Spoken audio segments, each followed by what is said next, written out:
दोस्तों बैंक खाता वालों के लिए बहुत ही बड़ी बिग ब्रेकिंग न्यूज अपडेट आ रही है। देखिए आरबीआई ने 2 और बैंकों का लाइसेंस रद्द कर दिया है। अब ग्राहक कैश नहीं ले सकते हैं। वो बैंक कौन कौन से हैं जिन पर आरबीआई की तरफ से ये शिकंजा कसा गया और इन बैंकों पर पूरी तरह से प्रतिबंध लगा दिया। और इससे पहले आपको बताऊंगा आरबीआई ने एक और बैंक पर बड़ा एक्शन लिया था, एक और बैंक को भी मतलब बंद कर दिया था और इसके अलावा एक दूसरे बैंक पर पाबंदी लगा दी जिसमें सिर्फ 50,000 रुपए ही निकाल पाएंगे ग्राहक 6 महीने तक अपने बैंक खाते से। तो आरबीआई की तरफ से अभी हाल ही में कुछ घंटों के दौरान ये बहुत ही बड़े भयंकर फैसले लिए गए हमारे देश के बैंकिंग क्षेत्र से संबंधित, जिसमें आइए देखते हैं कि आखिर एक और बैंक का लाइसेंस कैसे रद्द कर दिया, जिसमें 42,000 से भी ज्यादा लोगों की 150 करोड़ से ज्यादा की रकम अटक गई है। अगर आपका भी इस बैंक में खाता तो अब आपके जमा पैसों का क्या होगा। और इससे पहले आपको बताओ आरबीआई ने एसबीआई समेत 3 बैंकों पर प्रतिबंध भी लगाया था, जुर्माना ठोका था, मैंने आपको बताया था। तो कई बार होता है दोस्तों की कई सारे बैंक जो है ना वो आरबीआई के नियमों का उल्लंघन करते हैं। तो कुछ बार तो आरबीआई उन बैंकों पर जुर्माना लगा देता है, जैसे एसबीआई पर, इंडियन बैंक पर और पंजाब एंड सिंध बैंक पर जुर्माना लगाया हाल ही में आरबीआई ने 1 से 1.5 करोड़ रुपए तक का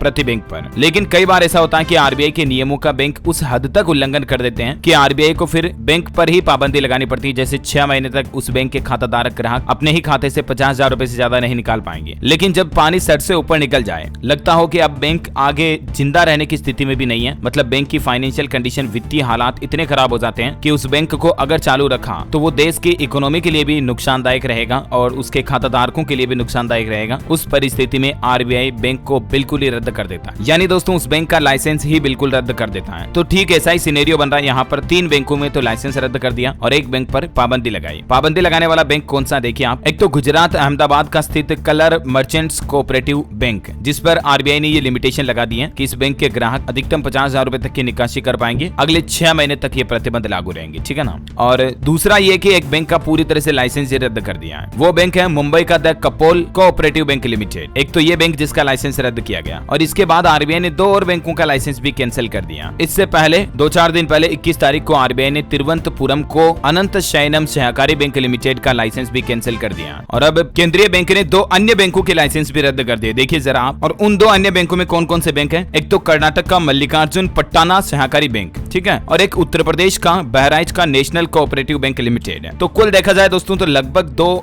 4 बैंकों के तो लाइसेंस कंप्लीटली निलंबित हो गए हैं। और दूसरा एक बैंक पर लिमिटेशन भी लगा दी, जुर्माना भी लगा दिया, जो मैंने आपको बताया गुजरात अहमदाबाद का कोऑपरेटिव बैंक है। अब सबसे इंपोर्टेंट सवाल ये कि बैंकों का जब लाइसेंस रद्द कर दिया जाता है, क्योंकि हमारे देश के हजारों नहीं, लाखों नहीं, करोड़ों लोगों के जो बैंक खाते में पैसे जमा सहकारी कोऑपरेटिव बैंकों में, तो दोस्तों मान लीजिए अगर कभी बैंक बंद हो जाए, जैसे आरबीआई लाइसेंस रद्द कर दे, तो आपको अपने जमा पैसों का कितना हिस्सा वापस मिलेगा। तो बता दो आपको आरबीआई का जो banking rules and regulations and norms हैं, DICGC एक्ट के मुताबिक किसी भी बैंक या फाइनेंशियल इंस्टीट्यूट में आपके अधिकतम 5 लाख रुपए तक के जमा रकम पर इंश्योरेंस क्लेम के जरिए आपको वो रकम वापस मिल जाती है। यानी मान लीजिए किसी कोऑपरेटिव बैंक में आपके 6.5 लाख रुपए पड़े हैं, वो बैंक को आरबीआई ने बंद कर दिया, तो आपके 5 लाख तो मिल जाएंगे। बाकी बचे जो 1.5 लाख है वो बैंक की एसेट्स कितनी है उनको नीलाम किया जाएगा, उसके अकॉर्डिंग सारे अकाउंट होल्डर्स में डिविडेंड दिया जाएगा, समझ रहे हो। और बाकी मान लीजिए आपके 4 लाख रुपए जमा है तो 4 से 4 आपको वापस मिल जाएंगे। 5 से कम है जितने भी, वो आपकी रकम पूरी वापस मिल जाएगी। 5 लाख रुपए तक आपके किसी भी बैंक में सेफ होते हैं, सुरक्षित होते हैं, यूं समझिएगा। तो इसीलिए जितना हो सके दोस्तों बड़े बैंकों में खाता रखा करें, जैसे सरकारी bank SBI, PNB, Canara bank, HDFC, ICICI वगैरह, या प्राइवेट हो तो भी बड़ा बैंक रखे, है ना। ओके तो दोस्तों उम्मीद है बैंकिंग न्यूज से जुड़े कुछ महत्वपूर्ण अपडेट आपको जरूर जानने मिले होंगे। इस वीडियो को लाइक और शेयर करना, DLS न्यूज चैनल को सब्सक्राइब करके बेल आइकन जरूर दबा देना ऐसी ही महत्वपूर्ण जानकारियों से अपडेट रहने के लिए। जय हिंद, जय भारत, वंदे मातरम।